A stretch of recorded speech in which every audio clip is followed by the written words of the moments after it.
Welcome to the Human Capital Innovations Podcast, your go-to source for personal, professional, and organizational growth and development. We hope you tune in often for all things people management, organizational development and change, organizational leadership, and social impact related. Maximize your personal and organizational potential with Human Capital Innovations Podcast.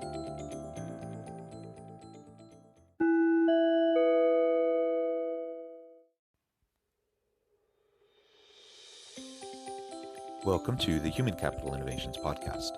In this HCI podcast episode, I talk with Naz Beheshti about lessons from her book, Pause, Breathe, Choose. Become the CEO of your well-being.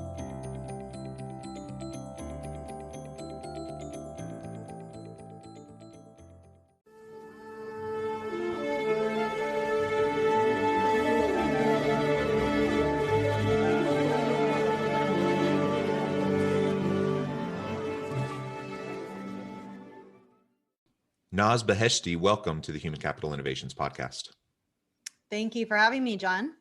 It's really a pleasure. I'm excited to have a conversation with you today about your book in part, and really exploring the role of wellness and mindfulness within organizations and what we can do to better take care of ourselves and our people within our teams. As we get started today, I wanted to share Naz's bio with everybody. Naz Beheshti is the author of Pause, Breathe, Choose. Become the CEO of your well-being. She is an executive wellness coach, speaker, Forbes contributor, and CEO and founder of Promenaz, a corporate wellness company improving leadership effectiveness, employee engagement and well-being, company culture, and business outcomes. Clients include Nike, JP Morgan Chase, Omega Institute, UCSF, Columbia University, and Stanford University. She lives in New York City with her husband, and you can visit her online at www.nazbeheshti.com. Again, it is a real pleasure to have you with me today, and I appreciate your willingness to share your insights and experience with my audience. One of the things you talk about in your book, and you credit Steve Jobs as your first boss and mentor. Many people, though, say, he's a really intense guy. He had a reputation for being difficult to work with.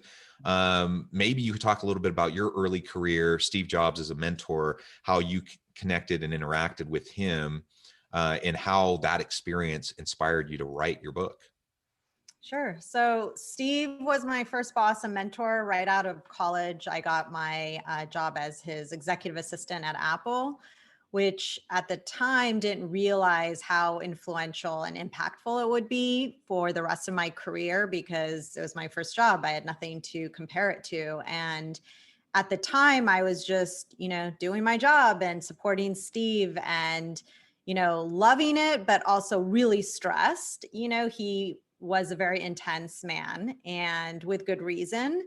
He was an iconic visionary and laser focused and demanded excellence. And he was a perfectionist. And I understood that part of him because I'm also somewhat of a perfectionist as well. And in hindsight, when I look back at my experience working with him, I really realized that he taught me the most important lesson, the most valuable lesson that I carry with me every day, which is well-being drives success. He prioritized his self-care. He had to keep up the energy, the creativity, innovation, being laser focused through his self-care practices. So he meditated daily. He had regular physical activity, a trainer several times a week. And he, had strong relationships with his family and ate really healthily and just had a holistic approach to his well-being, which I think is the main reason and fundamental to sustaining his success. Yeah, well, and that's super interesting to hear about, your firsthand experience with him, because you hear the stories and you hear about the reputation, you hear about the intensity, and I've been around other people that are equally as intense, probably not quite as iconic and visionary and genius, as he was, but equally intense people. Mm-hmm. And I always wonder about how you can sustain that level of engagement and activity over a long period of time, and many people just can't. And so that's why you see ebbs and flows. He was one that always just seemed to produce, and it's great to hear about the mindfulness practices and the self-care that he was involved in, and just making sure he was taking care of himself each and every day. And working with a boss who's very intense, that's an intense experience, right? That Right. can be stressful. It can induce anxiety. But I also imagine, and you can speak more to this, but I imagine, being able to look to him and seeing how he prioritized self-care, that also reinforced to you the importance of it and gave you permission to do the same for yourself when you're early in your career. Well, at the time, actually not. I wasn't as self-aware to do that. And I was young. And so, luckily I was blessed with good genes and, high metabolism and, just I had the energy. And it was later as I got older and wiser and things weren't the same as, when I was younger, that I realized this is not sustainable. And, I need my sleep. I need to eat well, like real food that gives me energy, not fake food, convenience food that drains my energy and makes me Mhm. feel, fatigued and foggy. And then my mindfulness practice came much later. So it was really looking back, and connecting the dots and realizing, wow, Steve really cracked the code and he did it for himself. And now I'm going to try all that stuff later, not during the time that I was working for him. I was just hustling and trying to keep Sure, afloat sure. and, really stressed and just, trying to be a few steps ahead of Steve. Yeah, yeah. And I suppose that's kind of a typical story for, young adults who have boundless energy and ambition and are ready to just to go, go, go. Right. And it does catch up with you eventually though. So Yes, so that's definitely. great. That's Not great that sustainable. no, that's great that you were able to reflect on that later and learn those lessons from him. And I don't know if you know this. It would be interesting to know his history a little bit, if that's something he came to later in life, or if that's something he had recognized earlier on and had practiced throughout his career. I don't know if you know that. Well, he went to India and had life-changing experience, which is similar to what happened to me as well before I started my company. But yeah, he got into meditation. I don't know how old he was or when, but it was prior. And, he was actually more spiritual and in tune with himself and his intuition. I don't know from when it started, but India was a really impactful Yeah. trip for him. Yeah, well, that's great to hear. So all of this experience was formative for you, young in your career, coming out, first job, Mhm. first real professional experience, and then from there, though, you use that experience to catapult you into the rest of your career, and eventually you start your own business and you write a book. So how did all this shape you and influence you into writing that book? And then we can dig into some of the lessons and the topics that you discussed there. So after Apple, I worked at a tech startup and wore many hats at once, and gained lots of different skills working at a startup. And then I went to Yahoo, which was the Google of its time back in the day in the early 2000s, and then AstraZeneca. So I had over a decade of experience in large Fortune 500 companies as well as a small tech startup. And throughout that time, it was great learning new skills. But after a while, after the novelty of a new job, wore off, I was unfulfilled and lacking energy and just fulfillment. And I was also just really stressed too at certain times. And the companies didn't have any support. There was no corporate wellness programs, employee well-being. So I realized that there was a gap in the system, and I wanted to fill that gap and help people who were like me, stressed and didn't have the tools to manage stress and build resilience. So I think resilience is really important, because when you do have to face something stressful or challenging, you are resilient and have the tools and energy to be able to optimize that experience in whatever way. And so I went back to school to become a holistic health coach. I have a psychology background. I also got certified as a transformational coach and advanced NLP practitioner.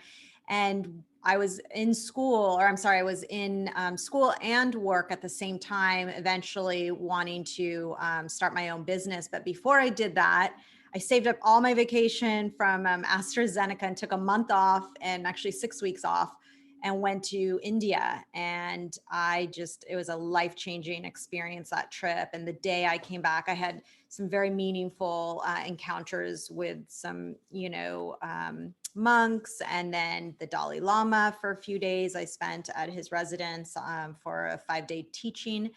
And literally the day I returned from my trip, I quit my job and I started Prana Naz. It was in the works. It wasn't something, just really spontaneous. I was supposed to do it like in a year from then, but I just did it earlier because everything was pointing towards living an authentic life and not living one more day doing something I don't want to be doing. And I couldn't continue going to work every day, even though I had a ton of autonomy and I was doing really well at my job, but I just couldn't do it internally.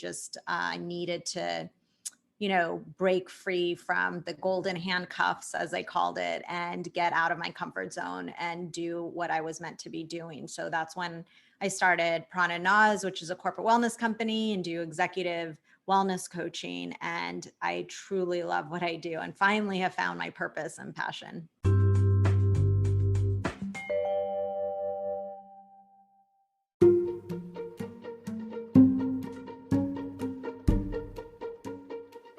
Welcome to the Human Capital Innovations Academy. Courses, micro-credentials, and certificates to upskill and reskill for the future of work.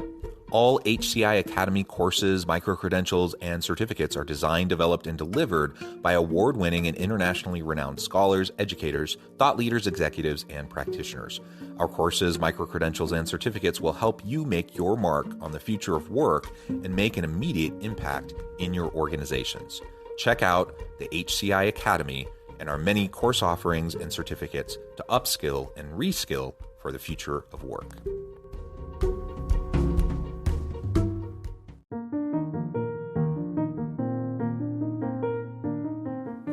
Check out our new weekly LinkedIn newsletter, Alchemizing Human Capital, exploring industry trends via original research and interviews with executives and thought leaders from across the globe. We look forward to having you join us.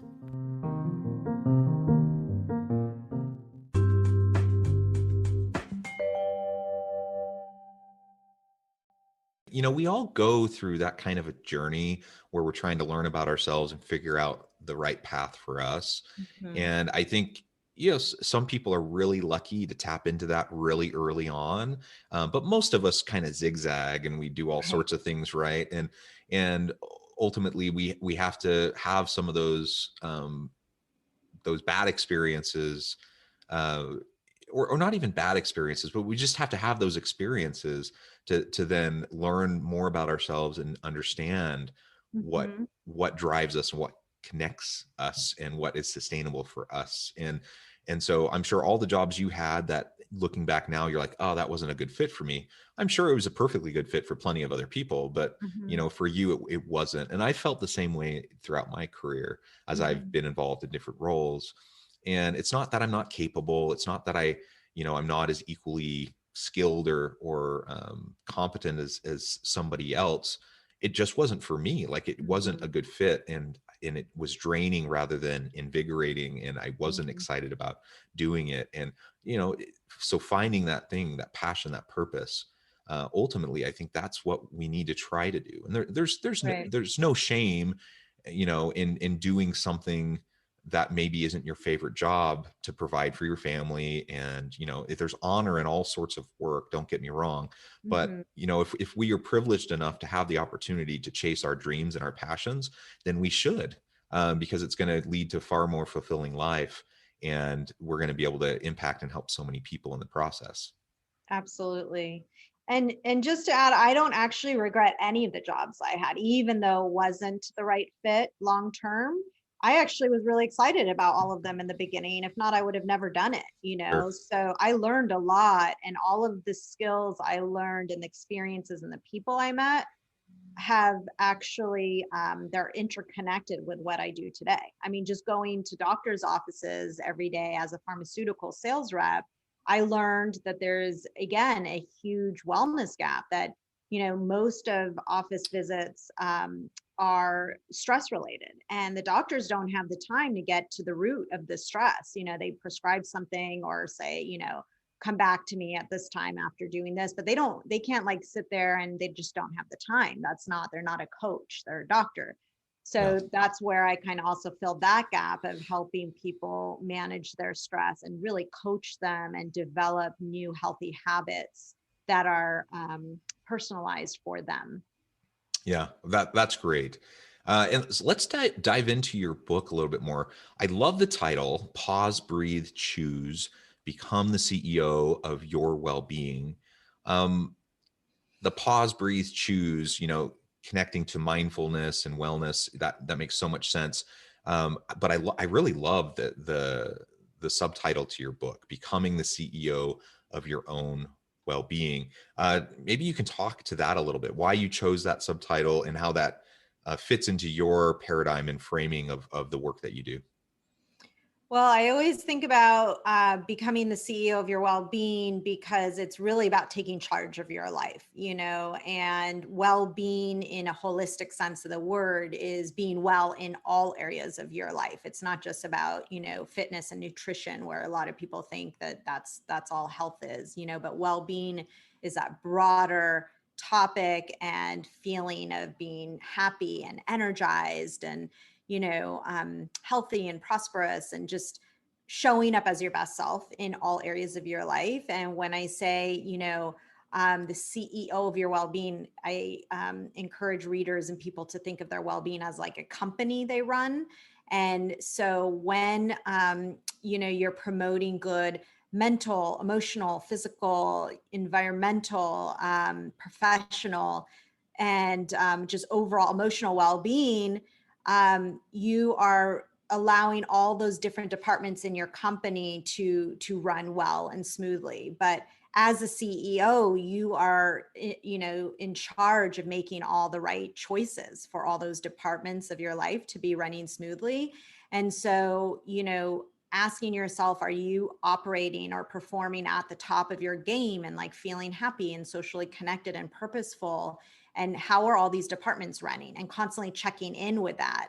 And like your self-care, your career, your relationships, all those different departments in your life, are those running smoothly? And if not, what do you need to do to change that? Because you are the CEO, you have the ultimate power and authority to make the changes you need to make sure that your well-being company is thriving, right? So I just love how empowering becoming the CEO of your well-being is, and not just empowering, but it's really about living your best life. I mean, that's like the bottom line is, when you are the CEO of your well-being, you are taking charge and living your best life.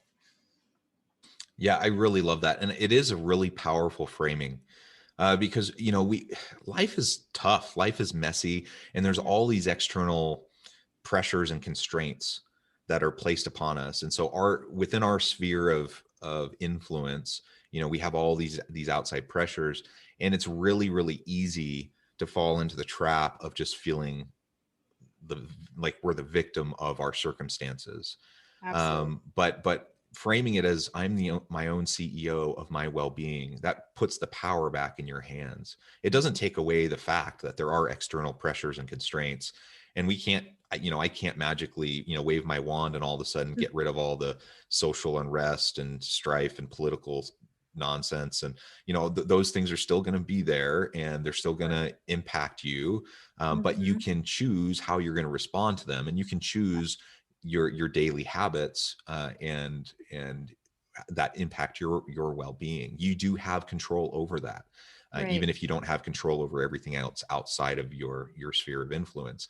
And that's a powerful thing to remember. And frankly, it's something that a lot of people don't um, they don't remember about Mm-hmm. themselves and their lives, and Mm-hmm. they end up falling into the trap of just a fixed mindset and feeling stuck. And Right. that's like the worst thing in my mind, is if you don't have any more hope and you just feel stuck and you just feel like beat down by the daily grind, and there's Mm-hmm. nothing you can do about it. That's a really tough place to be.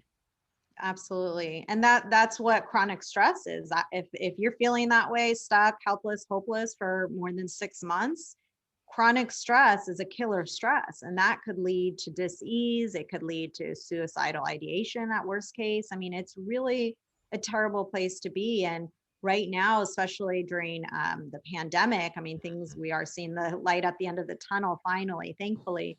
However, it's been a year and people have been experiencing chronic stress. Mental health is at the top of HR's priorities right now in companies. And actually, I'm doing more talks about becoming the CEO of your well-being than I was pre-pandemic, even though the book just came out, recently. But everything in that book and my MAP method and become the CEO of your well-being is what I've been teaching for about a decade now. So it's nothing new for me. It's just that I finally decided to put it in a book, thanks to Steve Jobs, who appeared in my dream and told me to write a book.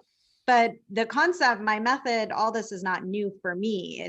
It's just finally having it accessible to everyone. And now companies are really, it's resonating with them and saying, I want you to talk about becoming the CEO of your well-being because our employees need it. Yeah, yeah, I think everyone needs it. Yeah, And it's true. an important reminder, to those who are listening who say, I got it covered. I practice mindfulness, I exercise, I eat right, I get a good amount of sleep. Well, that's great. And I hope everyone listening falls into that camp. But regardless, it's still, we need the consistent reminder, because it's just so darn easy to fall back into old negative patterns of Right. behavior, negative thought patterns, and nobody is immune from it. And particularly when you're in the middle of a pandemic, Mm. and you have Black Lives Matter and everything around that, like just the difficulties that everyone is feeling, that we Mhm. have to recommit ourselves to these practices. One of the things that I know you talk a lot about is mindfulness, and maybe we can talk about some of the methods that you suggest to practice mindfulness, but how it's really the foundation of authentic self-discovery and that life well lived. So, for you, what is mindfulness? How do we practice it, and what do you suggest to your clients? Well, I always meet my clients and people where they're at. Whoever does not have a mindfulness practice, that's okay. Just I talk about just starting really super small and creating a tiny habit of sitting still for 2 minutes, just 2 minutes, not 20 or 30 or 10, just 2 minutes, and just focusing on your breath. I also recommend if they don't want to do that on their own, there's a ton of apps like Headspace and Calm to get started that way. But the trick and the key is to just start really small so that you don't need a ton of intrinsic motivation to keep it up. And if you attach that small habit to a current routine that you already do in the day, according to BJ Fogg, who's a behavior scientist at Stanford, who's cracked the code on how to create sustainable tiny habits.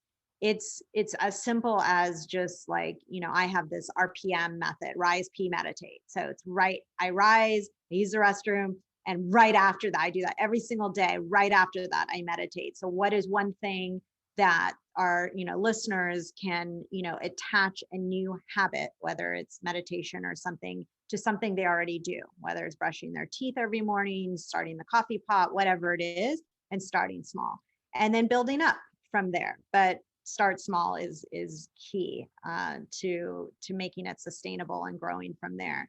But really, mindfulness for me is about awakening your mind and your heart from autopilot. And it really enables you to experience life unfolding in the present moment and unlocks your ability to tap into your intuition and creativity so that you can receive new information with a beginner's mind and develop a new perspective. So In short, mindfulness is really presence of heart, and it unveils your truest self and desires. So who wouldn't want to be more mindful and get that, heart head alignment and, improve your basically emotional intelligence. Yeah, and that's absolutely right. It does connect very closely to our emotional intelligence Mhm, and our EQ, right? Like mhm. we have to be able to have that personal alignment and connection. Otherwise, we don't have much chance of meaningfully engaging, authentically engaging with those around us. And if I'm a leader and I have a team of people and I have the best of intentions, I want to support them and I want to help them maximize their potential, be their best selves. Mhm. I'm not going to know how to do that. I'm not going to be able to connect with them meaningfully, authentically at all if I am not in tune with myself first, because we all have our own baggage and our own Mhm. biases and prejudices and just all the stuff of life that we end up projecting onto the people around us if we're not first Right. aware of what we're carrying around. Right. And that's one of the problems and the things we see in relationships, whether it's home life, work life, whatever. Mhm. Problematic relationships, usually at the core, there's just miscommunication and misunderstanding, and it comes from that misalignment. Absolutely. I couldn't agree more with you. And that's how when I coach my clients, it always starts from the inside. And then when they themselves are, mindful and everything, I mean, I echo everything you said, because then they're able to be a better leader for everyone else. So it really does start from your inside, from yourself. Yeah, well, wonderful. Naz, it has been a really great pleasure to talk with you today. The time has flown by. Before we close, though, I did want to give you a chance to share with listeners a little bit more about where they can find you, find your book, and give us the last word on the topic for today. So everyone, you can find me at nazbeheshti.com, nazbeheshti.com. My book is there. You can also find it on Amazon, Barnes and Nobles, and all major retailers. And then my corporate wellness site is prananaz.com, prananaz.com. And I'm on all social media as Naz Beheshti on LinkedIn, Twitter, and Instagram. And then Facebook is nazbeheshtispeaker.com. And I'm also on Clubhouse as Naz Beheshti. So, and I just encourage you to take the first step in becoming the CEO of your well-being. Take charge of your life so that you could show up in all areas of your life and live your best life. And start today if you haven't already. I love it. Amen. A wonderful message. We need to speak that and share that more and more and more. I think everyone needs it. Thank you for all the good work you do. Thanks for joining me today and for sharing your wisdom and your experience with all of my listeners. I hope listeners will reach out, get connected with Naz, check out her company, check out her book, find out more about what she can do to help you. And as always, I hope everyone can stay healthy and safe, that you can find meaning and purpose at work each and every day. And I hope you all have a great week.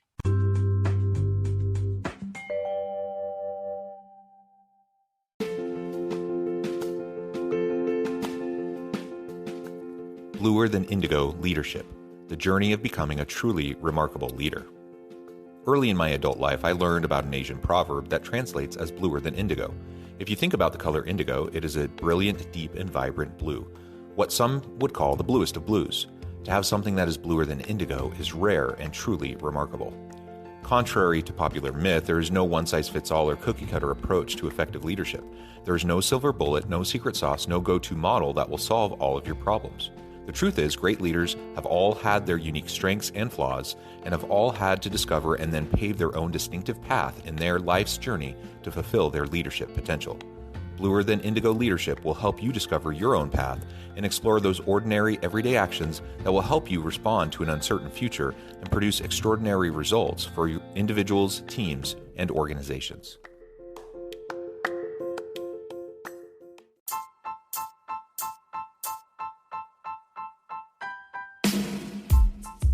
The alchemy of truly remarkable leadership.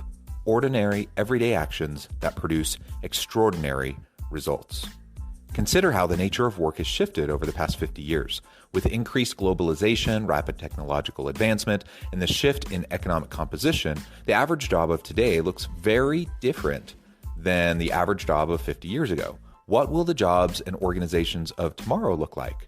Moreover, what does this all mean for organizational leaders? What are the core competencies and capabilities of organizations and their leadership that are prepared for continued disruption and geopolitical and socioeconomic shifts? Regardless of what the future holds, increasingly, leaders need to be socially minded, data-driven, decisive, champions of talent, and disruptors of the traditional notions of leadership, teams, organizations, and work. The alchemy of truly remarkable leadership will help you to explore your own leadership competencies and capabilities and consider ways to apply and implement them into your workplace and personal life.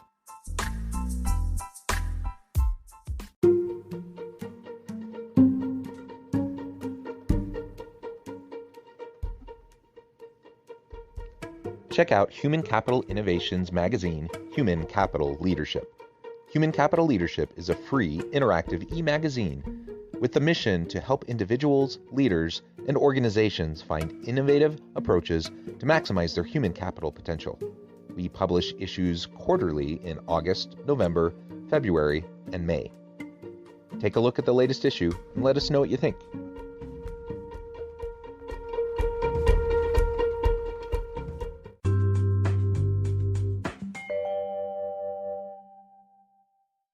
Thanks again for joining us for this episode of the Human Capital Innovations Podcast. I hope you stay healthy and safe and that you have a great week.